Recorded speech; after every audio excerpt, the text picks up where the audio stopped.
जय तिरंगा दोस्तों, जय तिरंगा। आरंभिक जीवन। नरेंद्र मोदी का जन्म 17 सितंबर 1950 में वडनगरा मेहसाना जिला में हुआ। नरेंद्र मोदी के पिता का नाम दामोदर दास मूलचंद एवं माता का नाम हीराबेन है।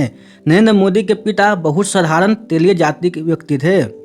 जिनके 6 संतानें थी, जिनमें से एक नरेंद्र मोदी था। नरेंद्र मोदी अपने पिता के साथ रेलवे स्टेशन पर चाय का स्टॉल लगाते थे। इनकी पढ़ाई में बहुत रुचि नहीं थी, पर इनके शिक्षक के अनुसार वे कुशल वक्ता थे। वाद विवाद में नरेंद्र मोदी को कोई पकड़ नहीं सकता था। मोदी जी ने वडनगर से स्कूल की पढ़ाई पूरी की। वह राजनीति विज्ञान में ग्रेजुएशन किया। बचपन से ही मोदी जी को देश के प्रति प्रेम था।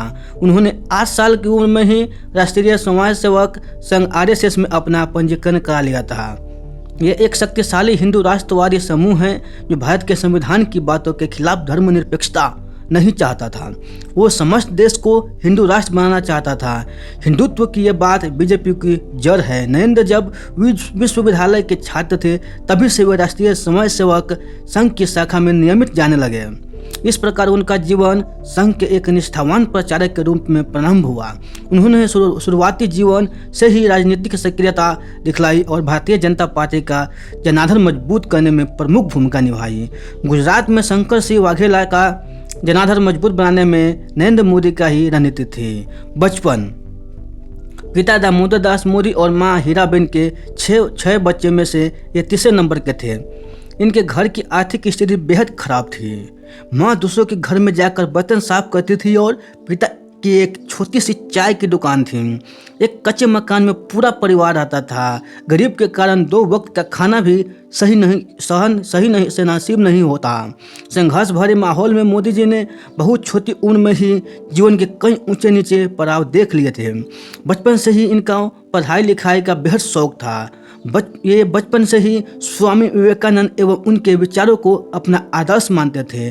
13 वर्ष की आयु में नरेंद्र की सगाई यशोदाबेन चमनलाल के साथ कर दी गई, लेकिन कुछ पारिवारिक समस्याओं के कारण 1967 में मात्र 17 वर्ष की आयु में ही घर छोड़कर चले गए।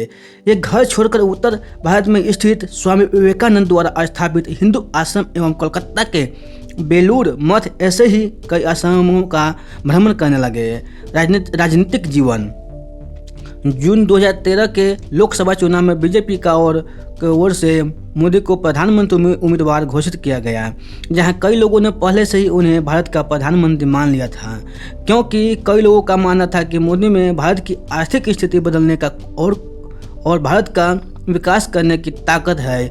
और अंत में मई 2014 में उन्होंने और उनकी बीजेपी पार्टी में लोकसभा चुनाव में 534 में से 282 सीट प्राप्त की और इतिहास जीत दर्ज की।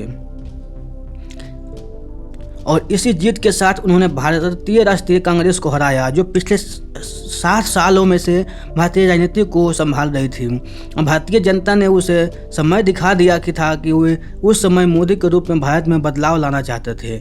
1987 में नरेंद्र मोदी भारतीय जनता पार्टी में शामिल हुए। बीजेपी में वे दिन ब दिन आगे बढ़ते गए और सामाजिक हितों के कई काम उन्होंने बीजेपी में रहकर किए। उन्होंने बिजनेस के प्राइवेटाइजेशन, छोटे बिजनेस को बढ़ावा दिया। 1995 में मोदी राष्ट्रीय मंत्री के रूप में नियुक्त किए गए। 1998 के चुनाव में बीजेपी को आगे बढ़ाने में उनका सबसे बड़ा हाथ था। फरवरी 2002 में जब मोदी गुजरात के मुख्यमंत्री के रूप में सेवा कर रहे थे, आने जाने वाली ट्रेन पर किसी ने अटैक किया, जो कथित रूप से मुस्लिमों ने किया था, और बदले के प्रतिशोध इरादे से गुलबर्ग के मुस्लिम पर भी हमला किया गया। इस तरह हिंसा बढ़ती गई। इस वजह से मोदी सरकार को उस समय कर्फ्यू की घोषणा करनी पड़ी।